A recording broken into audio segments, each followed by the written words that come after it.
اللہ اکبر اللہ اکبر۔ السلام علیکم ورحمۃ اللہ وبرکاتہ۔ الحمد للہ رب العالمین والعاقبۃ للمتقین والصلاة والسلام علی نبینا محمد وعلی آلہ وصحبہ اجمعین، اما بعد۔ بڑی مسرت کی بات ہے کہ الحمدللہ ہم سب یہاں پر ایک خاص مقصد کے لیے جمع ہوئے ہیں۔ جیسا کہ آپ جانتے ہیں کہ یہ خاص پروگرام خوشگوار ازدواجی زندگی کے رہنما اصول کے نام سے منعقد کیا گیا ہے۔ ہمارے درمیان استاد محترم فضیلت الشیخ دکتور محمد الیاس اعظمی عمری حفظہ اللہ موجود ہیں۔ اسی طرح استاد محترم فضیلت الشیخ حافظ عبدالعظیم عمری مدنی حفظہ اللہ الحمدللہ تشریف فرما ہیں۔ میں آپ سب کا اور مشائخ کا بھی اور خواتین کا بھی اس پروگرام میں استقبال کرتا ہوں۔ اہلا و سہلا و مرحبا بکم۔ قبل اس کے کہ میں کچھ باتیں آپ کے سامنے رکھ سکوں، بتانا چاہتا ہوں کہ اس پروگرام کا مقصد کیا ہے۔ جیسا کہ آپ جانتے ہیں، دیکھتے ہیں، سنتے ہیں، ہمارے معاشرے میں بہت سارے مسائل پائے جاتے ہیں۔ اس میں سے ایک اہم مسئلہ میاں بیوی کے اختلاف کے تعلق سے ہر گلی کا مسئلہ ہے، گھر گھر کا مسئلہ ہے۔ شادی ہوتی ہے، 2-3 مہینے میں مسائل شروع ہو جاتے ہیں۔ آخر کیا وجہ ہے؟ کیا ریزن ہے؟ اصل میں صحیح نالج نہ ہونے کی وجہ سے یہ سب مسائل پیدا ہو رہے ہیں، اختلافات پیدا ہو رہے ہیں۔ تو آج ضروری یہ ہے کہ شوہر ہونے کے لحاظ سے، بیوی ہونے کے لحاظ سے کیا کیا حقوق ہیں، وہ ساری جانکاری ہو، تبھی چل کر شادی کے بعد کی جو زندگی ہے وہ اہم زندگی شریعت نے اس کی طرف رہنمائی کی ہے۔ لیکن بہت سے لوگ اسے ناواقف ہیں، صرف سمجھتے ہیں کہ نکاح کی محفل میں بیٹھ کر الحمدللہ میں نے قبول کیا کہہ کر سمجھتے ہیں کہ بس میں جیسے چاہے اپنی مرضی سے زندگی گزار لوں گا۔ یہ سمجھتے ہیں، ایسا نہیں ہے، بلکہ شریعت نے اس کو عبادت قرار دیا اور سارے حقوق بتائے۔ شوہر ہونے کے لحاظ سے کیا حقوق ہیں، بیوی ہونے کے لحاظ سے کیا حقوق ہیں، میاں بیوی ایک دوسرے کو سمجھ کر چلیں۔ زندگی میں مسائل آئیں گے، اس کو کیسے ٹیکل کرنا ہے، ہینڈل کرنا ہے، وہ ساری تفصیلات شریعت نے بتائی ہیں۔ لیکن خاص کر کے اس جنریشن کو یہ چیزیں نہیں معلوم ہے، اور بہت سے ماں باپ بتاتے بھی نہیں یہ چیزیں، صرف پکوان سکھا دیتے ہیں، سسرال میں کیسے رہنا ہے کچھ نصیحت کر دیتے ہیں، لیکن وہ کیا حقوق ہیں وہ سب نہیں بتاتے۔ تو ذمہ دار والدین کی ذمہ داری بنتی ہے کہ آج کے اس ماحول میں نیو جنریشن کو وہ ساری چیزیں تفصیلات سے بتانی چاہیے، حقوق بتانی چاہیے۔ تو اسی مقصد کی خاطر الحمدللہ یہ پروگرام جو نا منعقد کیا گیا ہے۔ انشاءاللہ آپ اس پروگرام میں بہت ساری باتیں انشاءاللہ دیکھیں گے، اسی لیے اس کا نام بھی رکھا گیا ہے خوشگوار ازدواجی زندگی کے سنہرے اصول۔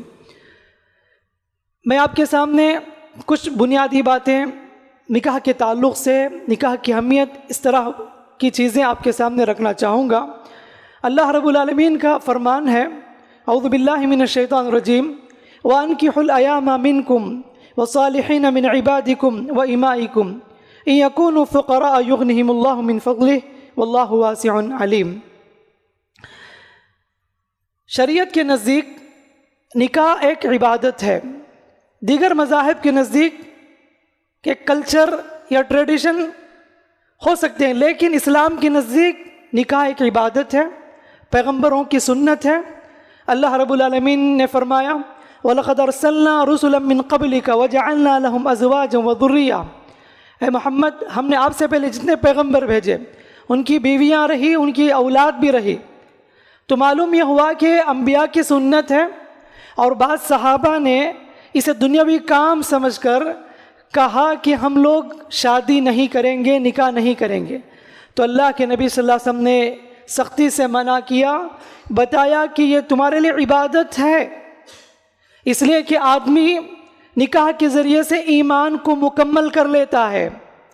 نکاح کے ذریعے آدمی ایمان مکمل کر لیتا ہے. نبی کی سنت بھی ہے النکاح من سنتی، یہ آپ بار بار خطبہ نکاح میں سنتے ہوں گے، محفل نکاح میں یہ حدیث سنتے ہوں گے النکاح من سنتی.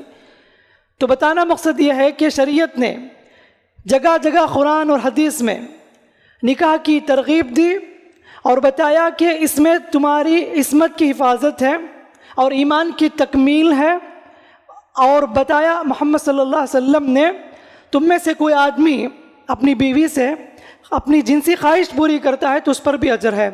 صحابہ نے پوچھا اللہ کے رسول کیا جنسی خواہش پوری کرنے پر بھی ثواب ہے؟ کہا ہاں بالکل. بھلا بتاؤ کہ اگر ناجائز طریقے سے اپنی خواہش پوری کرے تو کیا اسے گناہ نہیں ملے گا؟ تو فرمایا کہ جب اسے ناجائز طریقے سے کرنے پر گناہ ملے گا تو جائز طریقے سے وہ ادا کرنے پر اسے تو ثواب ہی ملے گا. یہاں تک شریعت کہتی ہے اگر پیار اور محبت سے بیوی کے منہ میں ایک نوالا بھی، کھانے کا ایک لقمہ بھی اب رکھتے ہیں تو اس پر بھی اللہ تعالیٰ اجر دیتا ہے. دیکھیے شریعت کتنی ہمیں تعلیم دیتی ہے.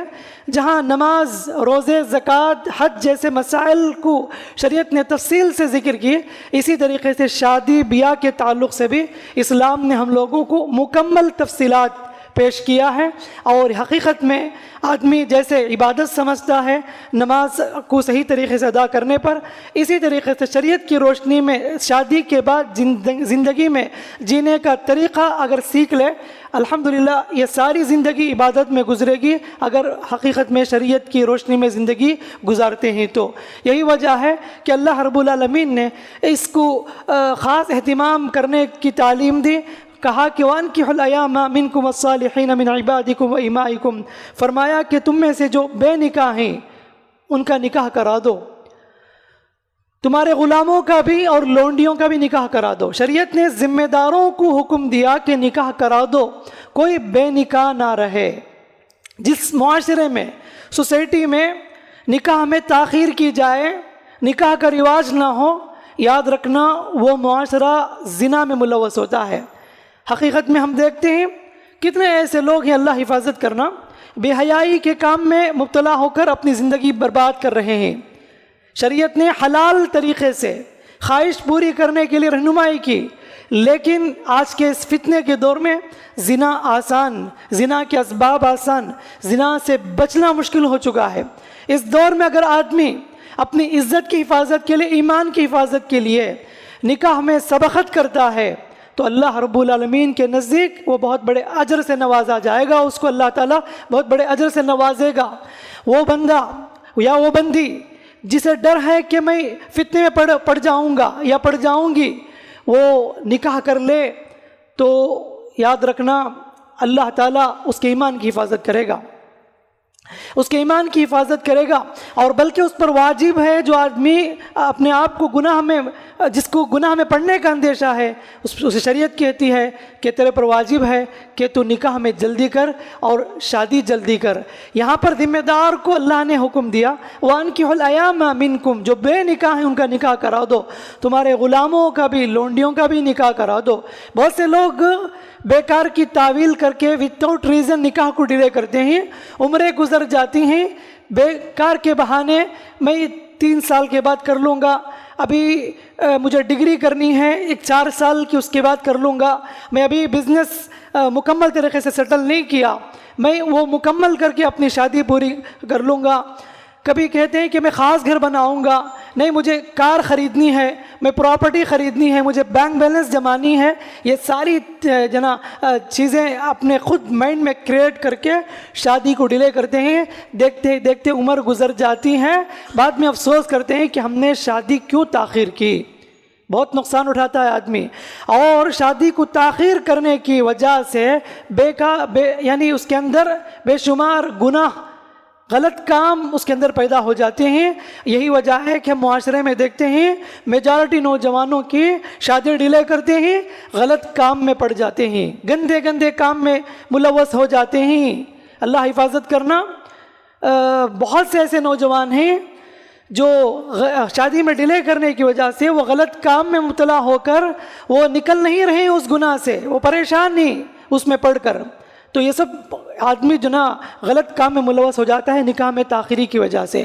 اور بہت سے ایسی لڑکیاں بھی ہیں دیکھتے ہیں کہ ان کے والدین شادی نہیں کراتے تو وہ خود اپنا رشتہ طے کر لیتی ہیں. یا لڑکا بھی دیکھتا ہے کہ ان کی شادی ڈیلے ہو رہی ہے, پیرنٹس دھیان نہیں دیتے ان کی شادی پر, تو خود اپنا رشتہ طے کر لیتے ہیں, عشق و محبت میں پڑ کر اپنی زندگی برباد کر دیتے ہیں. نتیجے میں والدین کی عزت کا لحاظ نہیں رکھتے, خاندان بدنام ہو جاتا ہے ان کی حرکتوں کی وجہ سے.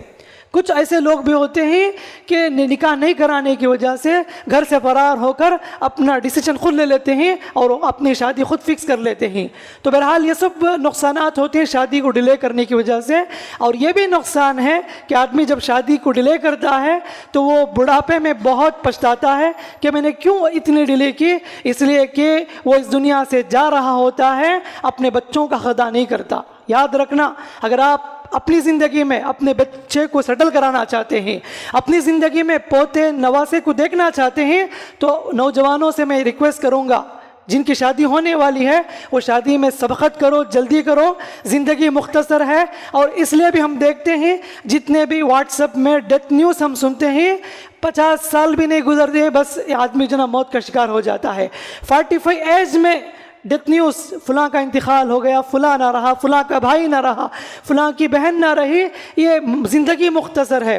ایسے میں آدمی اپنے ایمان کی حفاظت کی خاطر, اپنی عزت کی حفاظت کی خاطر, ایمان کی تکمیل کے لیے, فتنوں سے اپنے آپ کو بچانے کے لیے اور زندگی میں سکون سے آگے زندگی جینے کے لیے ضروری ہے کہ وہ آدمی نکاح میں سبقت کرے.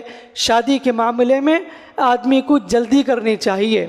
شریعت نے ہم لوگوں کو شادی کو آسان بتائی لیکن ہم نے اس کو مشکل بنا لیا. مختلف رسم و رواج کے ذریعے سے, مختلف بہانوں کے ذریعے سے ہم نے خود مختلف مسائل کھڑے کر لیے. حالانکہ شادی بہت آسان. اللہ کے نبی صلی اللہ علیہ وسلم کے پاس ایک صاحب آئے, کہنے لگے اللہ کے رسول میں شادی کرنا چاہتا ہوں. تو نبی نے فرمایا کہ تم مہر کے لیے کچھ تو لے کر آؤ. کہا کچھ بھی نہیں. کہا التمس ولو خاتم من حدید, اگر ایک لوہے کی انگوٹھی کیوں نہ صحیح وہ تو لے کر آؤ. کہا اللہ کے رسول وہ بھی میرے پاس نہیں ہے. تو کہا کہ کیا تمہیں قرآن مجید کی صورت یاد ہے؟ تو کہا ہاں مجھے یاد ہے. تو کہا کہ تم مہر کے طور پر ان صورتوں کو سکھا دو, میں نے اس کے بدلے تمہاری شادی کرا دی. سبحان اللہ, کتنی سیدھی سادی شادی ہو جایا کرتی تھی. لیکن آج ہم نے کتنے بہانے بنا لیے. میرے پاس اتنے روپے ہونے چاہیے, مجھے فلاں شادی محل میں ہی میری شادی ہونی چاہیے, مجھے 1000 لوگوں کو دعوت دینا ہے اور میرے فلاں آنا ہے, یہ سال گزر جانے دو, میرا فلاں یہ ہے فلاں. کتنے ریزن پیش کر کے ہم لوگ جو نا شادی کتنے مشکل بنا لیے. اللہ حفاظت کرنا. رسم و رواج کی اگر بات کہیں تو لمبی فہرست ہے. ان رسم و رواج نے بھی ہمارے معاشرے میں شادی جو عبادت رہی وہ حقیقی معنی میں ہم نے اس کو بربادی کے دھانے پر پہنچا دیا. تو ضروری ہے میرے بھائیوں کہ شادی کو آسان کریں, اور جتنے مشکلات کی ہم شکایت کرتے ہیں یہ سب ریزن ہم خود کریٹ کر لیے ہیں. کبھی شریعت نے ہرگز بھی اس کی تعلیم نہیں دی کہ تو ایسے کنڈیشن کے ساتھ تمہیں شادی کرنی ہے. جتنی ہو سکے شادی سیدھی سادی ہونی چاہیے, سمپل کریں, اللہ کی برکت ہوتی ہے. اور جس شادی میں یاد رکھو رب کی نافرمانی ہو, نبی کریم صلی اللہ علیہ وسلم کی سنت کی خلاف ورزی ہو, اللہ کی قسم اس شادی میں برکت نہیں ہوتی. یہی وجہ ہے کہ جن شادیوں میں ہم دیکھتے ہیں فضول خرچی, بیکار کے کام, رسم و رواج جتنے بھی ہم دیکھتے ہیں, شادی ہو کر 2-3 مہینے میں اختلافات مسائل شروع ہو جاتے ہیں. اس لیے کہ ہم نے شروع ہی سے شریعت کی خلاف ورزی کر کے اس رشتے کو قائم کیا. جب ایسی سوچ ہے تو کہاں سے برکت آئے گی؟ شروع ہی سے ہم نے نافرمانی کی. رشتہ طے کرنے سے پہلے ہی ہم نے نافرمانی کر دی, اور رشتہ بھی طے کرتے ہیں تو مال دیکھ کر, خاندان دیکھ کر طے کرتے ہیں. کوئی غلط نہیں ہے, آپ خاندان دیکھو, دولت دیکھو, کوئی مسئلہ نہیں, خوبصورتی سے کوئی مسئلہ نہیں, لیکن شریعت کی تعلیم فاظفر بذات الدین, دینداری کو اہمیت دو. ایک ایسا لڑکا ہے بہت خوب دولت اس کے پاس موجود ہے, پراپرٹی ہے, بینک بیلنس ہے اور بہت کچھ پڑھا ہوا ہے, لیکن اس کے پاس کچھ بھی نالج نہیں, دینی نالج نہیں ہے, اور وہ بے نمازی ہے, خرافی ہے, بدعتی ہے, مشرک ہے. ایسوں کے مقابلے میں ایک ایسا بندہ ہے جو فائنینشیلی بہت ہی وہ کم حیثیت رکھتا ہے لیکن وہ بااخلاق ہے, دیندار ہے. شریعت کہتی ہے ایسے لڑکے سے اپنی بیٹی کی شادی کراؤ. دینداری بہت ضروری ہے. اذا اتاکم من ترضون دینہ وخلقہ فزوجوہ والا تفعلوہ تکن فتنۃ فی الارض وفساد کبیر. نبی کریم صلی اللہ علیہ وسلم فرماتے ہیں جب تمہارے پاس ایسا رشتہ ہے جس کی دینداری بھی اخلاق بھی تمہیں پسند ہو، فوراً رشتہ کو آگے بڑھاؤ، ورنہ تو زمین میں فتنے فساد ہوں گے. آج کون دیکھتا ہے؟ آج تو بس دیکھتے ہیں کہ کتنی پراپرٹی ہے، کیا خاص گھر ہے، کیا بینک بیلنس ہے. وہ کیسا بھی ہو، لڑکا بدعتی ہو، خرافی ہو، مشرک ہو، ظالم ہو، کچھ بھی ہو، اس کی کوئی کیئر نہیں کرتے ہیں. اور شادی کے بعد پچھتاتے ہیں ہم اپنی بیٹی کو فلاں لڑکے کے ساتھ کرا دیے، ہم نے بہت بڑی غلطی کی. لڑکی کے بارے میں تحقیق نہیں کرتے، جلدی میں کر دیے، بعد میں پچھتاتے ہیں کہ فلاں لڑکی بد چلن ہے، بد اخلاق ہے، بے حیا عورت ہے، کہ ہم نے کتنی بڑی غلطی کر دی. میرے بھائیوں، دینداری کو اہمیت دیں. دینداری کو ٹھکرا کر آپ کبھی سکون کی زندگی نہیں پا سکتے، آپ کبھی زندگی میں چین نہیں پا سکتے. تو دینداری بہت بہت ضروری ہے. اور رشتے قائم کرنے سے پہلے شریعت کی تعلیم ہے کہ استخارہ کرنا ہے. استخارہ میں خاص برکت ہوا کرتی ہے. آدمی جب استخارہ کر کے کوئی بھی کام شروع کرتا ہے اللہ تعالیٰ کی خاص مدد ہوتی ہے. استخارہ کی دعا کا خلاصہ یہ ہے، اے اللہ جو ڈیسیشن میں لینے جا رہا ہوں، اے اللہ اگر اس میں کوئی خیر ہے تو میری مدد فرما. اے اللہ اگر اس ڈیسیشن میں کوئی خرابی ہے، کوئی شر ہے تو اس کو دور کر دے. یہ استخارہ کی دعا جس میں یہ تعلیم دی گئی، یہ استخارہ کر کے آدمی کوئی بھی کام کرے اللہ کی خاص مدد ہوا کرتی ہے. مشورہ کریں، اچھی طرح تحقیق کریں اور انہی سے مشورہ کریں جو مشورہ دینے کے لائق ہیں، اور مشورہ دینے والے بھی پوری امانت داری کے ساتھ، دیانت داری کے ساتھ صحیح مشورہ دیا کریں. اگر آپ کو معلوم ہے فلاں لڑکے کے اندر کوئی خرابی ہے، آپ کا فلاں لڑکا دوست ہے، تو آپ دوست کی محبت میں آ کر اس کی خرابی کو، اس کے عیب کو نہ چھپاؤ، کلیئر سے بتا دو. یہ کوئی غیبت نہیں ہے، کسی کی زندگی کو بچانا مقصود یہ ہے. ورنہ ہمارا کزن بردر ہے، ہمارا خاص بھائی ہے، دوست ہے، فلاں نے آ کر پوچھا وہ کیسا ہے، ہم کہتے بڑا با اخلاق ہے، لیکن شادی کے وقت پتہ چلا ایک نمبر کا فراڈ انسان ہے، بڑا ظالم انسان ہے، بے دین ہے، بے نمازی ہے، خرافی قسم کا آدمی. اس کے بعد پتہ چلتا ہے یہ غلط مشورے کی وجہ سے. آج کتنے ایسے غلط مشورے پیش کیے جاتے ہیں جس کی وجہ سے کتنی زندگیاں برباد ہو رہی ہیں. اسی لیے اگر آپ کو صحیح نالج ہے تو صحیح مشورہ دو. اس معاملے میں خاص کر کے شادی بیاہ کے معاملے میں اگر آپ کو معلوم نہیں تو آپ خاموش ہو جائیے، نہیں معلوم کہہ دیجئے. خواہ مخواہ دوسروں کی زندگی میں ٹانگ لڑا کر دوسروں کی زندگی کو برباد نہ کریں. تو یہ سب شریعت کی تعلیم ہے، ہمیں اسے فالو کرنا ہے. اسی طرح میرے بھائیوں، شریعت نے کہا لڑکی کے لیے ولی کا ہونا ضروری ہے. بغیر ولی کے نکاح ایکسیپٹ نہیں ہے. لا نکاح الا بولی. اللہ کے نبی صلی اللہ علیہ وسلم فرماتے ہیں کہ ولی کے بغیر کوئی نکاح نہیں ہے. اور ولی جانتا ہے اس کی بیٹی کے لیے کس جگہ پر رشتہ طے کرنی ہے. اور لڑکی خود ڈیسیشن نہیں لے سکتی، اس لیے کہ اس کے اندر وہ اتنی سوچ نہیں ہے خود سیلف ڈیسیشن لینے کے لیے.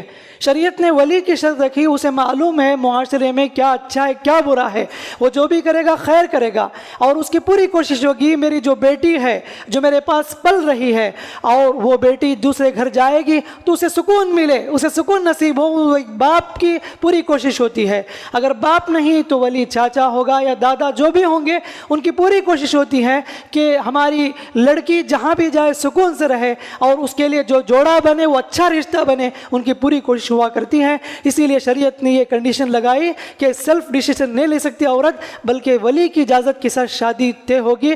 اسی طریقے سے شریعت نے ولی کو شریعت نے یہ حکم دیا کہ تم اپنی مرضی سے شادی نہ طے کریں بلکہ لڑکی سے بھی اجازت پوچھیں، زبردستی نہ کریں. یعنی پریشر ڈال کے یہ نہ کہیں کہ میں جس جگہ بولوں وہیں پر کرنا، یہ بھی رائٹ نہیں ہے ولی کو. ایک صحابی آ کر کہنے لگے اللہ کے رسول، میرے والد نے میرے کزن بردر کے ساتھ میری شادی کرا دی، حالانکہ میری رضامندی نہیں تھی. تو نبی نے فرمایا صلی اللہ علیہ وسلم اگر تمہاری رضامندی کے بغیر شادی ہوئی ہے کہ تم مہر واپس کر کے تم خلا لینے کے اختیار رکھ سکتی ہو. تو کہا کہ اللہ کے رسول، نہیں اللہ کے رسول میں انہی کے ساتھ جینا چاہتی ہوں. کہا کہ جب تم ان کے ساتھ جینا چاہتی ہو تم کیوں آ کر فتویٰ پوچھ رہی ہو؟ کہا کہ اللہ کے رسول میں سارے لوگوں کو بتانا چاہتی ہوں، سارے ولی کو بتانا میں چاہتی ہوں، کوئی بھی ذمہ دار اپنی بیٹی پر ظلم زبردستی کر کے شادی نہ کریں بلکہ اس کی رضامندی بھی پوچھیں. میں لوگوں کو لیسن دینے کے لیے میں آپ کے سامنے فتویٰ پوچھنے آئی تھی. تو اس حدیث سے بات معلوم ہوتی ہے کہ ولی ظلم و زبردستی نہیں کر سکتا کہ میں جس جگہ بولوں اسی جگہ پر کرنی ہے. تو یہ کتنی بہترین تعلیم ہے. ایک طرف شریعت کہتی ہے کہ لڑکیوں کو کہ تم خود سے ڈیسیشن نہیں لے سکتے, ولی کی ذات کے بغیر شادی نہیں کر سکتے, اور فرمایا کہ جو کوئی عورت سیلف ڈیسیشن لے ولی کی ذات کے بغیر اپنی شادی خود کر لے فنکاحها باطل باطل باطل. 3 مرتبہ نبی کریم سے فرمایا وہ نکاح باطل ہے. تو جہاں یہ تعلیم ہے اسی طریقے سے یہ بھی تعلیم ہے کہ ولی ظلم و زبردستی کے ساتھ اپنی بیٹی کی شادی نہیں کرا سکتا بلکہ اس کی رضامندی کے ساتھ ہی شادی ہونی چاہیے. بہرحال ایسی بہت ساری بنیادی باتیں ہیں, شادی سے پہلے کی باتیں ہیں, ہم ان سے ساری چیزوں کو معلوم کرنا ہے, اس کا لحاظ رکھنا ہے. ورنہ تو ہم سمجھتے ہیں کہ بس کچھ لوگوں کو دعوت کے انتظام کر دیں تو ہم جیسے چاہیں اپنی منمانی کے ساتھ شادی کر دیں, اب حق ادا ہو گیا. ایسا نہیں ہے. باقاعدہ شریعت نے حدود بتائیں, تعلیم دیے ہیں. بیفور میرج کن کن چیزوں کو فالو کرنی ہے, آفٹر میرج اس کے اوپر کیا کیا ذمہ داری بنتی ہے, اور لڑکی امانت کے طور پر سسرال جاتی ہے تو کیسے اس کے ساتھ بیہیویئر ہونی چاہیے, اور عورت جو نا شوہر کے ساتھ کیسے جو نا پیش آنا ہے. یہ ساری تعلیمات سبحان اللہ علماء محدثین نے مختلف کتابوں میں کتاب النکاح کے نام سے مختلف چیپٹر کے ذریعے سے آگاہ کیا ہے. نبی کریم صلی اللہ علیہ وسلم کے حدیث کو اور قرآن مجید کی آیتوں کو پیش کر کے علماء امت نے امت کے سامنے واضح کیا ہے. لیکن بدقسمتی سے یہ ساری چیزیں ہم لوگ اس سے غافل ہیں. ضروری یہ ہے کہ سارے نالج حاصل کریں تبھی چل کر زندگی میں سکون ہے, ورنہ تو یہ ساری چیزیں نہیں معلوم ہونے کی وجہ سے آج خاندانی زندگی میں گھریلو زندگی میں کتنے اختلافات ہیں, کتنے مسائل پائے جاتے ہیں. اللہ سے دعا ہے اللہ رب العالمین کئی باتوں پر سنی باتوں پر عمل کی توفیق عطا فرمائے, آمین. انشاءاللہ اب ہمارے درمیان اور بھی باتیں آئیں گی انشاءاللہ. اب میں استاد محترم فضیلت الشیخ حافظ عبدالعظیم عمری مدنی حفظ اللہ کو دعوت دیتا ہوں, وہ آئے اپنی بات پیش کریں.